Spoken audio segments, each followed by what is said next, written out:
साथ निडर बोली सफा हात देश बनाउने संकल्प बोकी उभिएको छ एक नयाँ बाटो।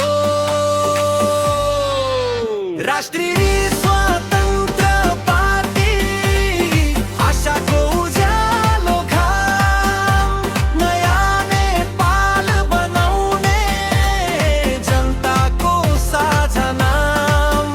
राष्ट्रिय स्वतन्त्र पार्टी सत्य साहस र विश्वास, भोलिको नेपाल लेख्न अब जनता बेहाल।